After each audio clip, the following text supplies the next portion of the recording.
d'inspiration militaire, on ne retrouve pas toujours nécessairement justement tout ce protocole. Non, puis aussi les gymnastes ici ils sont 3 ou 4 qui œuvrent en même temps, donc tout le focus est mis sur elles en même temps, et puis lorsqu'ils font une erreur, la foule dit oh, puis c'est vraiment, en tout cas moi ça me fait penser un peu à mon sport aussi, mais c'est vraiment très difficile pour des jeunes de cet âge-là, qu'ils ont 14, 15, 16, 18, 19 ans, c'est beaucoup de pression sur les petites filles. C'est toute la différence entre un sport spectacle et un sport d'endurance. Oui. Vous avez un appareil en particulier, un appareil privilégié que vous favorisez, un engin? Disons que j'aimais beaucoup la poutre parce que pour moi c'est un engin très, on pourrait dire, qui est dur à faire.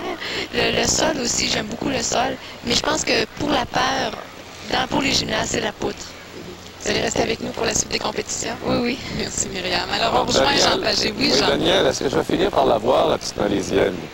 Oui, on va la voir dans quelques instants. Oui, cette jeune Malaisienne dont on nous dit beaucoup de bien, qu'on va voir dans la première rotation, dans la première subdivision plutôt, aujourd'hui en gymnastique par équipe.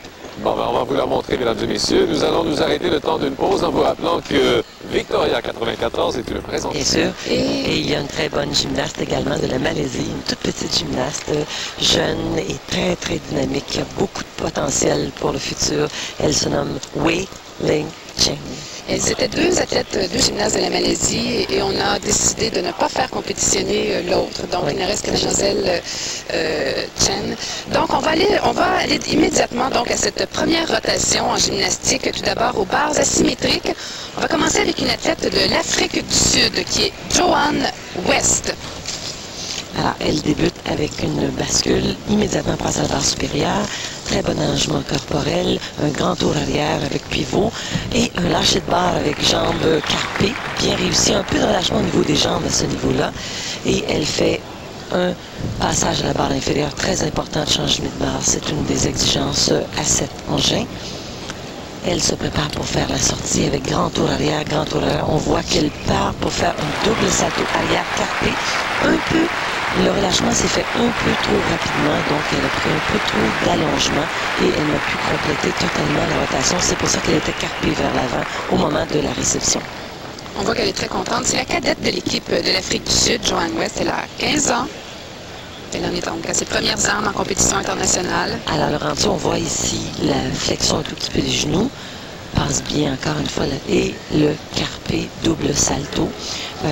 Un léger déséquilibre vers l'avant, mais tout de même, considérant le fait que ce sont des jeunes filles qui n'ont pas eu beaucoup d'influence de d'autres pays durant de nombreuses années. Oui, oui, oui. La note de Joanne West, un 8,70.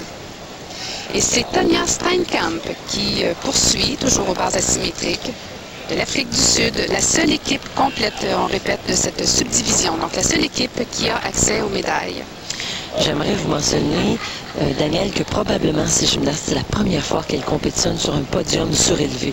Alors, imaginez-vous, en plus de compétitionner sur de l'équipement qui leur est parfois inconnu, elles ont cette difficulté qui les soulève de nouveau de 3 pieds. Alors, ça change tous les points de repère et ce n'est pas facile. L'impression de hauteur, c'est ça. Oui. Alors, entrée avec Eck par-dessus barre inférieure, prise d'élan, bon allongement corporel, grand tour arrière, pivot. Et elle se prépare à faire un relâché, jambes écartées, c'est bien. Il y a un petit peu de relâchement au niveau des jambes. Bien ici, un tour de pied-main arrière, passage à la barre supérieure, bonne tenue des jambes ici. Et elle se prépare pour faire la sortie, double grand tour arrière, demi-tour et elle fera un salto arrière tendu avec vrille complète. Alors, Tania Steinkamp, une autre des très jeunes athlètes de l'Afrique du Sud, 15 ans également. Elle est bien satisfaite. C'est un contenu qui n'est sûrement pas un départ de 10 points. Rappelez-vous, en gymnastique féminine, présentement, avec le nouveau code de pointage, les gymnastes doivent insérer des exercices très difficiles pour obtenir des points de bonification, ce qui leur permet de débuter l'exercice à 10 points. Probablement que la plupart des gymnastes de l'Afrique du Sud commencent autour de 9,4 et 9,5. Ça, c'est que vous remarquerez justement, il y a cette valeur de départ qui est attribuée immédiatement après l'épreuve. Par exemple, si la valeur de départ est de 9,7, l'athlète ne peut dépasser 9,7. C'est juste, ne peut qu'avoir des déductions à partir de cette note. Et là, c'est un 8,9 pour Tania Steinkamp de l'Afrique du Sud. Et on voit qu'elle est très contente pour une première participation au jeu du Commonwealth. C'est vraiment un bon enchaînement. Alors, dans la première rotation, toujours au concours par équipe féminin, Whitey Lim. On en a parlé, cette jeune athlète de la Malaisie, une des favorites ici. Sûrement C'est la la première. découverte de tous les spécialistes dans le milieu de la gymnastique artistique. Elle est entraînée par un entraîneur qui vient de la Russie, avec tout cet éparpillement de tous les entraîneurs russes maintenant qui vont partout à travers le monde. Cette petite, vraiment, a la chance de travailler avec quelqu'un avec beaucoup d'expérience. Elle enchaîne donc un salto, malheureusement, un salto arrière tendu avec écart de jambes et les hanches n'ont pas réussi à revenir dans l'axe. C'est ce qui a créé la chute. Une déduction de points importante pour une chute Oui, comme c'est celle-ci. une déduction de 5 dixièmes de points lorsque vous avez une chute à quelque épreuve, que ce soit donc à la poutre éventuellement. C'est difficile à cacher une chute à la poutre. Hein? Il faut remonter 3 pieds, hein, c'est pas facile. Et bravo, très bon salto arrière tendu, réception de jambes. Passage, l'appui tendu renversé. Très bel allongement du corps. Les jambes sont bien tendues. Les pieds. Et ici, c'est une épreuve un peu comme on voit chez les hommes plutôt, au bar, à la force, oui, parallèle ou encore aux anneaux. L'épreuve de force, mais vous savez, à cette grandeur, elle doit tout de même bien contrôler, hein, toute petite. Oui, menu. Elle aurait avantage à travailler davantage sur les bouts de pied. On voit qu'elle travaille souvent à plat, c'est plus sécuritaire, mais les juges aiment bien voir les gymnastes qui travaillent sur pointe de pied. Et la sortie qui est double salto arrière, double, bravo.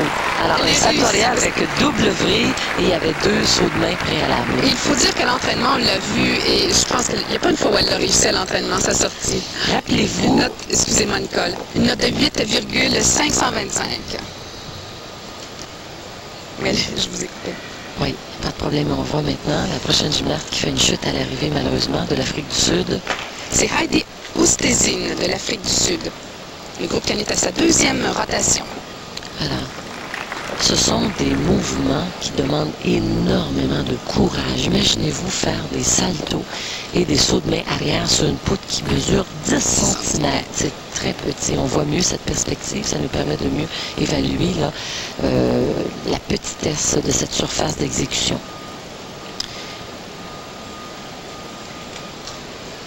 Alors, on voit ici un enchaînement de sauts. C'est très important. On exige un enchaînement de 2 sauts sans arrêt entre les deux. Mouvement qui démontre la flexibilité, une arabesque. Il est un petit peu insécure au niveau des chevilles. On la sent parfois, là. Et immédiatement, l'enchaînement d'un mouvement gymnique et un saut acrobatique, qui est un saut de main arrière avec enjambée fourchette. Elle en profite pour faire des mouvements tout près de la poutre. Elle doit travailler à 3 niveaux. Près de la poutre, au niveau de la poutre debout et avec des grands sauts. Elle doit couvrir toute la distance. Et elle se prépare pour la sortie. Bravo, Oui, double vrille, c'est bien réussi. Et on voit qu'elle se sent vraiment en contrôle. Très bel allongement corporel, aucune flexion genou, aucun écart de jambe. Excellente sortie. Heidi Oosthuizen. Donc, on accumule des points précieux pour l'Afrique du Sud. Alors, rondade et salto arrière tendu, double vrille. Un léger déséquilibre, ce sera probablement déduit 1 dixième de point. Une note de 8,6. Bon, mais... Mais rappelez-vous encore qu'elle n'a pas commencé son enchaînement à 10 points. Elle commençait probablement autour de 9-2.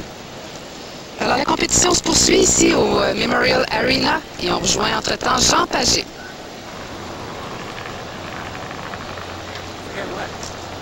Ah, bien, on pourra peut-être revoir Mlle Roots avant de rejoindre Jean. Donc, Ilse Roots, toujours de l'Afrique du Sud, à la poutre. Ben, tant mieux. Alors, départ debout, sans l'utilisation du tremplin. Un appui tendu, elle le fait probablement sur une main très rapidement. Elle n'a pas gardé vraiment sur une main très longtemps. Elle aurait dû le garder au moins 2 secondes pour que ce soit considéré une difficulté. Un passage très rapide à l'appui sur une main. Beaucoup de flexibilité, une très belle jambe. Très esthétique. Et première série acrobatique. Saut de main arrière, salto tendu, c'est bien réussi. Prépare pour faire un pivot. Vous voyez comme le pivot, elle a remis le 2e pied pour retenir ça. C'est ça démontre un peu d'insécurité dans les pivots. C'est pas facile. C'est pourtant pas l'exercice le plus spectaculaire, le pivot, mais bon. C'est un des exercices les plus difficiles à bien réaliser sans déduction. Étonnant. Les deux grands sauts, c'est bien important qu'elle fasse un enchaînement de sauts. Il ne doit jamais y avoir d'arrêt sur la poutre. On aurait tendance à penser que la gymnaste doit bien se concentrer, mais il ne doit jamais y avoir d'arrêt. Ici, voyez-vous, les deux sauts enchaînés, c'est une exigence à l'épreuve. Et faire de grands sauts comme ça exige que la gymnaste revienne rapidement, immédiatement à la série acrobatique. Et la sortie, salto arrière tendu et double vrille. C'est bien réussi. Il s'est roots. Ah ben oui. Elle est contente. Très satisfaite, certainement. L'Afrique du Sud, qui ne vise pas de médaille, bien sûr, mais qui prend beaucoup d'expérience ici, de jeunes athlètes qu'on pourra peut-être voir à Atlanta. Alors, on voit la reprise et un peu de relâchement au niveau des genoux. Une impulsion qui est un peu loin du bout de la poutre et la tête a passé très, très près. Mon Dieu, parfois, vous savez, ça nous donne des frissons. Alors, la compétition se poursuit ici. Entre-temps, on rejoint Jean Pagé. Eh bien, merci Daniel et Nicole. Voilà. Une journée très excitante pour nous, Nicole. Voilà, c'est que dans la deuxième subdivision cet après-midi au concours par équipe chez les femmes, on s'attendait à une confrontation Canada, Angleterre, Australie. Ça s'est joué beaucoup entre le Canada et l'Angleterre et on doit dire, jusqu'à la dernière minute, il y a eu un de ces suspense vraiment à couper le souffle. C'est vrai, c'est exceptionnel, surtout que malheureusement, aux barres asymétriques, nous avons eu une chute à l'échauffement aux barres, une chute de Stacey Galloway. Immédiatement, ça veut dire que toutes les performances de nos gymnastes à partir de ce moment-là comptaient. Et on savait déjà que nous étions très près de l'Australie. C'est ça, notre première gymnaste, après, on s'en va aux barres asymétriques, on quitte les barres, on s'en va à la poutre d'équilibre. Notre première gymnaste tombe à la poutre. Lisa Symes. Oh! Et là, vous avez dû voir, tout le monde était comme emballé de voir ce qui allait se passer. Stella Oumé arrive, fait une performance exceptionnelle sur 10. Elle a une note extraordinaire. Stella Oumé qui avait effectivement beaucoup de pression. Elle devait un peu sauver l'équipe après la chute de Stacey Galloway. Et pendant ce temps-là, les Anglaises, elles étaient aux barres asymétriques. Et nous, on avait comme pas oublié les Anglaises. On surveillait l'Australie, on se demandait qu'est-ce qui allait se passer. Imaginez quoi, les Anglaises font une sortie exceptionnelle, pas d'erreur partout. Elles reviennent en première place au total, gagnent l'équipe. Le Canada, avec quelques dixièmes, gagne l'argent. Et l'Australie, à leur grand désespoir, se ramasse avec la médaille d'or. Le bronze. Médaille de bronze. Au point, l'Angleterre a fini avec 114,225. Le Canada, 5 dixièmes de points, un petit peu plus de 5 dixièmes, 113,650 derrière les Anglaises. Et l'Australie à 113,625. Donc, très chaud encore entre le Canada et l'Australie. Ça a été une très belle journée de compétition. Les 24 meilleurs continuent demain. On aura quelques Canadiennes. C'est juste, on a nos 3 Canadiennes qui sont encore en bonne forme, mais Stacey qui malheureusement ne pourra pas compétitionner et elle a terminé pour les Jeux. Mais voilà. Merci beaucoup, Nicole McDuff. On retourne à Guy Daou. Merci. Et puis, donc, asymétrique, elle a d'ailleurs dominé 3 des